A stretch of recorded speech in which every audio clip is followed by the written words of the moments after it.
사도행전 8장 26절에서 40절 말씀입니다.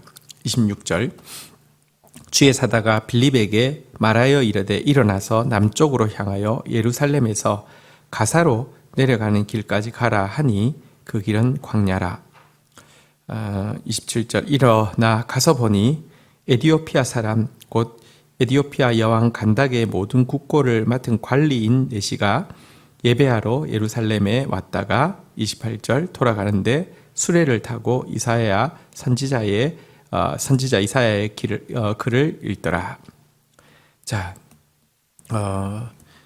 박해를 통해서 이 유다와 사마리아의 견고한 벽이 무너졌다고 하면 오늘 또 하나의 큰 장벽이 무너지고 있는 장면을 보게 됩니다. 그리고 사마리아를 복음화하는 데 사용되어진 빌립이 이 일에 또 도구로 사용되어지고 있는 장면을 보게 됩니다. 빌립에게 하나님의 성령께서 명하셨습니다. 지금 사마리아에 있는데요. 사마리아는 예루살렘 북쪽이잖아요. 예루살렘 남쪽에서 이제 가사로 내려가는 길 쪽으로 가라라고 명령하셨습니다. 성령께서 명령하시자 빌립은 또 곧바로 순종하여서 떠나갔습니다. 어쩌면 빌립은 사마리아 교회의 아버지 이런 호칭을 받고 사마리아 교회에서 영향력을 행사할 수도 있었을 터인데요. 성령께서 명하시자 곧바로 또 이제 정반대 방향으로 내려가게 되었습니다. 가보니 하나님께서 왜 보내셨는지 알게 되었습니다. 에디오피아 여왕 간닥의 모든 국고를 맡고 있는 그 관리 네시를 만나게 됐는데요. 여기 네시는 실제 네시일 수도 있고 혹은 정치적인 고관을 가르칠 때 사용하는 용어이기도 해서요. 정확하게는 잘 규정하기는 어렵지만 어쨌든 굉장히 정치적인 고관, 굉장히 권력이 있는 사람이었는데요. 그런데 그는 선지자 이사야의 글을 수레 위에서도 읽고 있는 사람인 것으로 보아서 그 당시 사실 이사야서 사본을 유대인들도 가지기가 쉽지 않았는데 이것을 가지고 또 읽고 있다는 점에서 그가 얼마나 진리에 대한 간절한 탐구자였는지를 보게 됩니다. 그러니께서 이제 이방에까지 복음이 전거되어지게 하기 위해서 진리를 간절히 찾는 한 사람에게 또 하나님께 순종하는 한 사람 빌립을 보내고 계신 것을 그곳에 가서 알게 되었습니다. 자, 이제 29절 보겠습니다. 성령이 빌립더러 이르되 이 수레로 가까이 나아가라 하시거늘 30절 빌립이 달려가서 선지자 이사야의 글을 읽는 것을 듣고 말하되 읽는 것을 깨닫느냐. 31절 대답하되 지도해 주는 사람이 없이 어찌 깨달을 수 있겠느냐 하고 빌립을 청하여 수레에 올라 길에 같이 앉으라 하니라. 성령께서 다시 수레로 가까이 가라고 하셨습니다. 자, 그리고 가서 선지자 이사야의 글을 읽는 것을 깨달았느냐라고 물으니까요.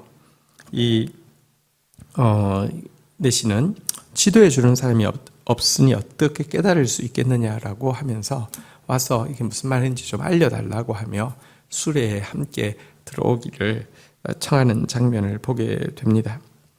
여러분, 사실 하나님의 역사가 어디에 일어나느냐, 진리를 탐구하고 하나님의 말씀의 뜻을 깨닫기를 원하는 자에게 가장 분명하고 가장 정확하고 또 가장 안전하게 임합니다. 그런 점에서 오늘 여기 이 에디오피아 네시에게 하나님께서 빌립을 보내시고 또 그에게 역사하신 이 모습은 가장 이 회심과 변화에 가장 정형적이고 가장 안전한 모습이라고 할 수 있겠습니다. 자, 그가 읽고 있었던 내용은 도대체 무엇이었을까요? 이사야서가 우리가 아시는 대로 66장이나 되고 많은 내용이 있는데요. 어떤 내용이었을까요? 자, 32절입니다. 읽는 성경 구절은 이것이니 일렀으되 그가 도살자에게로 가는 양과 같이 끌려갔고 털 깎는 자 앞에 있는 어린 양이 조용함같이 그의 입을 열지 아니하였도다. 33절 그가 굴욕을 당하였을 때 공정한 재판도 받지 못하였으니 누가 그의 세대를 말하리요 그의 생명이 땅에서 빼앗김이 되었도다 하였거늘. 34절 그 내시가 빌립에게 말하되 청컨대 내가 묻노니 선지자가 이 말한 것이 누구를 가리킴이냐 자기를 가리킴이냐 타인을 가리킴이냐. 자, 이 내시가 먼저 물었습니다. 자기가 읽고 있던 구절에서 궁금한 것을 물은 것입니다. 읽고 있던 구절은 이사야서 53장, 우리가 흔히 이야기하는 이제 고난받는 종으로 오신 메시아에 대한 이 노래인데요. 이 내용을 읽고 있었습니다. 그 내용에 보니까 도살자에게 끌려가는 양같이 끌려가서 틀 깎는 자 앞에서 잠잠한 어린 양같이 입을 열지 않았고 굴욕을 당하고 부당한 재판을 받았지만 그래서 그의 세대가 그의 생명이 빼앗김을 받았다라는 내용인데요. 도대체 여기서 말하는 이 그 도살자 앞에서 털 깎는 자 앞에서 잠잠하였고 공정한 재판을 받지 못하고 생명이 땅에서 빼앗긴 이 존재는 누구냐? 선지자를 이야기하느냐? 다른 사람을 이야기하느냐? 이렇게 묻게 되었는데요. 이사야 53장의 내용을 한번 보겠습니다. 이 내용에 이어지는 본문에 보면요, 53장 이제 후반부에 보면은 바로 이분이 메시아임을 예언했을 뿐만 아니라 그의 생명이 빼앗겼고 끝난 것처럼 보였지만 그의 세대가 영구하게 되고 그가 그의 손으로 여호와의 뜻을 성취한다라는 장면도 나오고 있습니다. 이것은 메시아께서 고난받는 종으로 오셨고 죽임을 당하실 것이지만 대속의 죽임을 당하실 것이지만 영구한 세대, 다시 말하면 이제 영원히 부활해서 통치하시고 하나님의 뜻을 이루시는 것, 하나님 나라를 세우시는 것, 예수 그리스도의 대속적 죽음과 승리의 부활과 하나님 나라의 완성에 대해서 예언하는 바로 그 부분을 읽고 있었고요. 그 부분에 대해서 질문하게 된 것입니다. 얼마나 놀랍습니까? 그래서 성령께서 지금 이 빌립을 인도하여서 이 내시에게 가게 했는데 그가 바로 성경을 읽고 있었다는 점은 성령이 성경을 깨닫게 하고 성령이 성경이 실제가 되게 하시는 분이심을 가장 또 눈으로 잘 보여주는 장면이라고도 할 수 있겠습니다. 35절 빌립이 입을 열어 이걸에서 시작하여 예수를 가르쳐 복음을 전하니 36절 길 가다가 물 있는 곳에 이르러 그 내시가 말하되 보라 물이 있으니 내가 세례받음에 무슨 거리낌이 있느냐 37절 없음 38절 이에 명하여 수레를 멈추고 빌립과 내시 둘 다 물에 내려가 빌립이 세례를 베풀고 자 빌립은 바로 이 말씀과 그 이어지는 말씀을 통하여서 메시아의 대속 죽음과 이 부활과 승리에 대해서 하나님 나라에 대해서 복음을 전하게 되니까요. 그는 즉시 물로 세례받기를 청하였습니다. 물로 세례받는다는 것의 의미도 설명했겠죠. 세례란 무엇이냐? 예수의 죽음이 나의 죽음이고 예수의 부활이 나의 부활이라는 사실을 믿고 이제 내가 사는 것이 아니라 내 속에 계신 예수의 뜻대로 사는 것을 고백하는 것이 세례이죠. 강한 믿음, 예수 그리스도에 대한 강한 믿음의 고백이 세례입니다. 그래서 37절이 여기 성경에는 없음이라고 되어 있는데요. 킹 제임스 버전에는 이렇게 기록되어 있습니다. 빌립이 가로되 내가 마음을 온전히 하여 믿으면 가하니라. 대답하여 가로되 내가 예수 그리스도께서 하나님의 아들이신 줄 믿노라 라는 말씀이 이제 첨가되어 있는데요. 세례는 그냥 받은 것이 아니라 네가 마음을 온전히 하여 그분을 믿으면 세례 받을 수 있다라고 하니까 내가 예수 그리스도께서 하나님의 아들이심을 믿습니다 라고 고백하고 세례를 받았다라고 기록되어 있고요. 그래서 물에 내려가서 즉각 세례를 받는 장면이 기록되어 있습니다. 복음은 이제 진리를 사모하는 이 에티오피아의 고위 관리에게까지 증거되어지게 되었습니다. 그 후 빌립은 어떻게 되었을까요? 그와 함께 내려가서 또 에디오피아 교회의 아버지가 되어서 그곳에서 사역하였을까요? 여담인데 에디오피아는 사실은 복음의 전통이 오래전부터 있었습니다. 솔로몬 시대에 부터 사실 이제 에디오피아 여왕이 올라와 가지고 그 솔로몬을 통하여서 율법을 듣고 내려간 것이 성경에도 기록되어 있고요.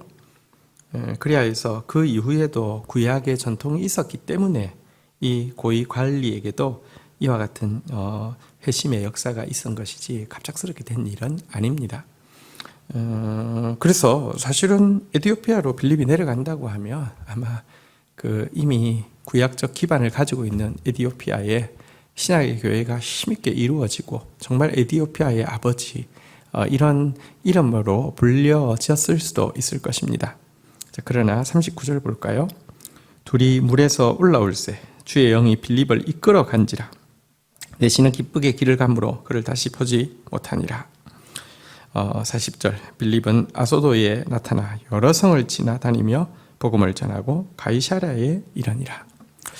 여러분, 하나님께서는 그러나 그 빌립을 또 사마리아의 아버지 혹은 또 에티오피아의 아버지 이런 식으로 어떤 이 세상에서 영예와 어떤 자기 자리를 갖게 하는 것을 원치 않으셨습니다. 정말 광야에서 외치는 자의 소리로 사용하기를 원하셨어요. 그를 주의 영이 붙잡아서 사라지게 하셨습니다. 특별한 일이죠. 그리고 아스도 지역에서 여러 성을 다니게 했습니다. 아스도라는 것은 이제 아스도스를 이야기하는 것인데요. 고대 블레셋, 다시 말하면 유다의 남서쪽에 있는 이 고대 블레셋의 주요 도시 5가지 도시 아마 이곳에 복음을 전하게 하시고는요. 또 예루살렘을 넘어서 사마리아를 넘어서 그 위쪽에 있는 가이사랴 지역으로 그의 고향인 가이사랴 지역으로 가서 또 복음을 전하게 하였다고 기록되어 있습니다. 초대교회에 하나님의 사람들이 얼마나 성령에 이끌림 받아서 사심없이 사역하게 되었는지를 잘 보여주는 것이고요. 또 한 가지 내시는 빌립이 사라져 버렸지만 기쁘게 길을 감으로 그를 다시 보지 못하였고 또 보지 못한 것에 대해서 연연하지도 않았다라고 기록되어 있습니다. 여러분 말씀을 깨닫고 나니까 그는 이제 인간의 안내로부터 또 떠날 수 있었던 것입니다. 자칫 우리가 영적인 멘토라고 이야기하면서 혹은 또 영적인 팔로우라고 이야기하면서 자기가 지도하는 사람이 자기 없으면 안 된다고 이야기하거나 자기를 지도하는 사람이 없으면 팔로우인 자기는 멘티는 큰일 난다고 이야기하면서 그 관계를 놓지 못하는 사람이 있습니다. 그렇지 않습니다. 복음은 그 자체가 일하십니다. 그래서 주께서 또 이렇게 떠나게 하시면 그것으로 또 기뻐하며 또 자기의 길을 기쁨으로 가는 것, 이것이 참으로 말씀 가진 사람의 또 모습이기도 함을 우리는 잊지 않아야 할 것입니다. 주신 말씀 붙잡고 주님 앞에 기도하며 나가도록 하겠습니다. 주님 감사합니다. 오늘 복음의 역사가 또 빈마음인 빌립을 통하여서 이방인에게까지 이 구약적 배경을 가진 에티오피아 내시에게까지 전달되어지는 장면을 보게 됩니다. 성령께서 진리를 간절히 갈구하고 있는 이 한 사람에게 빌립을 보내셔서 말씀을 깨닫게 하시고 또 세례받게 하시는 장면을 보게 됩니다. 에티오피아 내시처럼 저희들도 진리를 간절히 추구하는 자 되어지게 하여 주시고 빌립처럼 빈 마음으로 성령의 통로로 또 사용되어지는 저희들 되어질 수 있도록 은총을 베풀어 주시기를 간절히 간구하고 소원합니다. 하나님, 진리를 바르게 깨닫게 하여 주시고 또 진리를 깨닫는 일에 도구가 되어져서 서로가 서로를 도와주는 사람 되어지되 누구도 조정하거나 통제하거나 혹은 거기에 맹종하거나 맹신하거나 하는 어리석은 관계가 되지 않게 하여 주시고 주님의 말씀을 따라가며 주님의 성령을 따라가며 주님을 영화롭게 하며 주님을 섬기는 저희들의 관계가 되어지도록 축사하여 주옵소서. 예수 그리스도의 이름으로 기도 올립니다. 아멘.